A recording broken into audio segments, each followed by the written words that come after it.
Tá esperando o quê? Você me dá o quê pra eu ir, né? Eu falo. Tô me deixando igual uma besta olhando aqui pra câmera. Vai. Olá, ADV! Sejam muito bem-vindos a mais um ADV Responde, o quadro que eu respondo as perguntas que vocês me mandam lá na caixinha de perguntas. Então, Lordelo, meu diretor, me manda aí qual é a pergunta de hoje. Quais foram os seus principais erros no início da advocacia? Quais foram meus principais erros no início da advocacia? Uma ótima pergunta. Eu considero que eu cometi 3 principais erros no meu início na advocacia. Muitos de vocês sabem que eu comecei a advogar em jurídico interno de empresa, mas eu também, durante esse tempo, esses quase 7 anos que eu advoguei em jurídico interno de empresa, eu também advogava autonomamente. Com poucas coisas, obviamente, porque eu estava ali no meu horário integral comercial à disposição das empresas.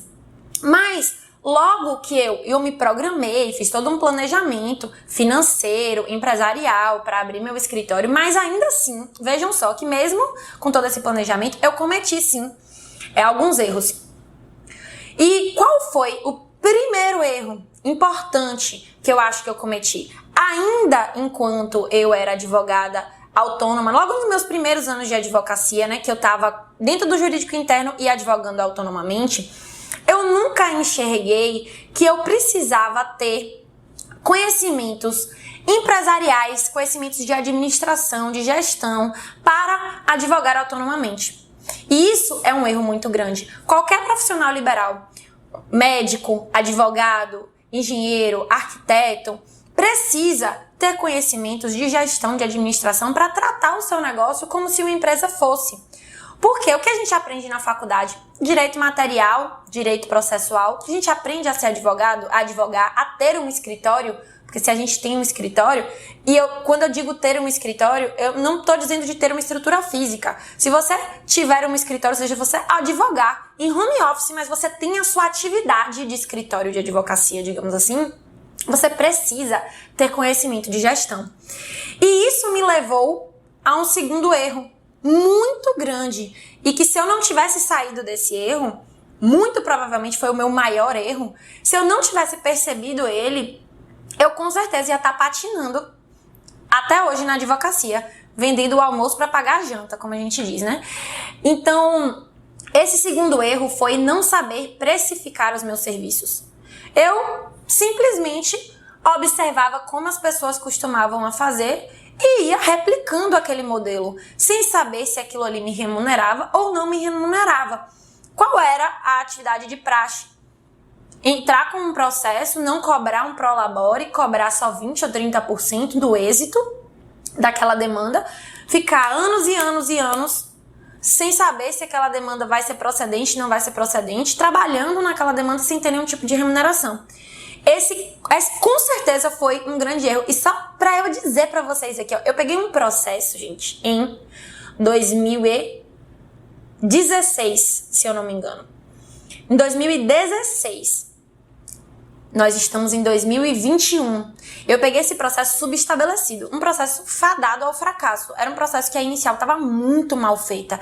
E eu confesso que eu não pego mais processo subestabelecido até por conta disso. A inicial estava muito mal feita. Eu, inclusive, tentei fazer uma emenda inicial, mas eu peguei o processo em 2016. O processo tinha sido protocolado em 2014 e não tinha tido nem citação ainda. E eu vou contar para vocês o que eu fiz. Aí o cliente, ele queria me passar esse processo e ele queria entrar com outro processo que era mais simples, um processo de juizado. E esse outro processo, que era sobre o imóvel, tramitando na Justiça Federal, era um pouco mais complexo. Sabe quanto é que eu cobrei para esse cliente? Eu falei, não vou cobrar só no êxito. Até porque eu vi que era um processo que muito provavelmente não tinha chance nenhuma. Eu iria cuidar, tentar resolver a demanda do cliente ali. Passei, sinalizei isso para ele. Mas eu cobrei, gente, R$1.000 para o cliente. R$500 de prolabore por um processo e R$500 de prolabore pelo outro processo. Mais 20% de êxito. No primeiro processo, que era o processo que eu mesma fiz, foi um processo relativamente rápido. Encerrou aí com 1 ano e meio aquele processo. Eu realmente consegui, tive êxito no processo. E o outro tá tramitando até hoje. que eu cobrei R$500 de Prolabore, tem o maior trabalho do mundo porque o processo é físico e ele tramita até hoje, desde 2016, não teve o fim e eu tendo que protocolar, ir fisicamente, fora tempo de pandemia, mas eu tinha antes que ir fisicamente à Justiça Federal para poder diligenciar. Tudo isso toma tempo, dinheiro, de transporte e tudo mais. Então, gente, pensem o quanto eu perdi dinheiro nesse processo. Muito dinheiro. Então, não saber precificar, com certeza, foi um erro muito grande. Só que, assim que eu decidi, fiz o planejamento empresarial para abrir meu escritório, ou seja, passei esses quase 7 anos aí cobrando errado para as coisas que eu estava fazendo autonomamente, eu percebi, aí eu falei, poxa, preciso aprender a precificar. Foi aí que eu fui correr atrás de curso, de técnica, não só para advogados, né, mas para profissionais liberais, de como saber calcular a minha hora técnica, de como saber cobrar. E foi aí que eu percebi que eu precisava fazer diferente, que não adiantava eu seguir a manada, porque era por isso que as pessoas estavam insatisfeitas, porque estava todo mundo fazendo errado. E se tá todo mundo repetindo a conduta errada, não tem como ter um resultado diferente. Vocês concordam comigo? Então, esse foi o meu segundo erro. E o meu terceiro e último erro foi, a princípio, e acreditem que isso aconteceu, inclusive quando eu abri o meu primeiro escritório. A gente fica tão inseguro, tão com medo de as coisas não acontecerem, porque eu larguei um emprego com um belo salário, CLT, bônus, participação nos lucros, tudo mais. E realmente a gente, por mais que a gente saiba que aquilo vai dar certo, que a gente tenha convicção naquilo, é inevitável que bata um medinho, né?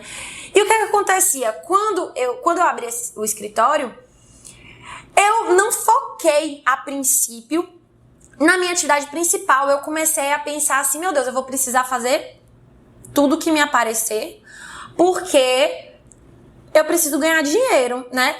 E aí, no início, eu não conseguia visualizar o que me dava mais lucro. Só que, graças a Deus, eu sou uma pessoa que eu penso muito rápido. Então, eu pivotei imediatamente. Então, o que eu fiz inicialmente? Eu abri meu primeiro escritório numa cidade do interior de 60 mil habitantes, que tinha lá, eram processos, mas porque as pessoas não sabiam que eu era advogado de direito imobiliário, que eu regularizava imóveis, que eu fazia isso, que eu fazia aquilo. Não sabiam. Então faltava, obviamente, que a minha iniciativa de produzir conteúdo, de fazer o networking, né? E aí o que eu comecei a fazer? Eu imaginei que eu ia precisar ficar fazendo processo de juizado civil, de consumidor. Nada errado com isso, nada errado com quem faz, mas não é o meu nicho, não é o que eu gosto de fazer. Não é a minha atividade, nem a proposta do meu escritório. E eu falei, bom, eu vou ter que trabalhar com processo aqui. E aí foi um pequeno erro.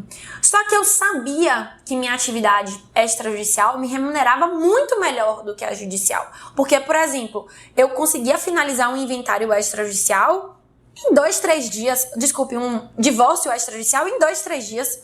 Eu já cheguei a terminar inventário extrajudicial no interior em 15 dias. Com pagamento de imposto, de causa-mortes e tudo. Então, eu falei, bom, se eu consigo receber aqueles honorários ali em 15 dias, se eu só fizer um inventário em 15 dias, eu vou ter uma remuneração excelente para esses 15 dias. Imagina se eu tivesse 2 inventários por mês. Eu vou ter uma remuneração excelente para fazer 2 inventários por mês. E aí eu comecei a perceber, poxa, quanto tempo eu levo fazendo um processo, estudando, atendendo um cliente, a quantidade de tempo que demora aquilo tramitando para sair ou não. Pronto. Foi o que me bastou para eu perceber que realmente eu tinha que focar a minha atividade no extrajudicial. E aí que eu percebo qual é o erro da maioria das pessoas. Por a gente seguir essa manada, a gente vai ver como é que as pessoas fazem e a gente tende a repetir e fazer igual. Essa questão de repetir e fazer igual é que nos leva ao erro. Porque a advocacia mudou, a forma de advogar também mudou. Os advogados que se destacaram começando a advogar 30 anos atrás, hoje, as pessoas que estão iniciando hoje não tem mais como se destacar da mesma forma do que aquelas pessoas que se destacaram há 30 anos atrás. O judiciário há 30 anos atrás era muito diferente. O que as pessoas queriam, os hábitos de consumo, inclusive dos nossos próprios clientes, eram diferentes. do que nós temos hoje. Então, a gente precisa aprender qual o cenário que nós estamos hoje, o que é que nosso cliente quer, qual é a atividade que nos remunera melhor, o que é que nós precisamos aprender. E aí sim, parar de fazer igual, repetir uma conduta de pessoas que já se dizem insatisfeitas e procurar aprender com as pessoas que se dizem satisfeitas. O que que essa pessoa que está satisfeita, que está fazendo certo, que está tendo resultados, faz para ter esses resultados diferentes e seguir o que essa pessoa faz, ou seja, o que a nova advocacia faz para dar certo. E tem muita gente na nova advocacia tendo bons resultados, né? Agora, se a gente ficar observando as pessoas que não estão tendo bons resultados, que só se queixam, o que é que elas fazem? E a gente repetir a conduta delas, com certeza a gente não vai ter o mesmo resultado. Então eu espero ter ajudado vocês aí.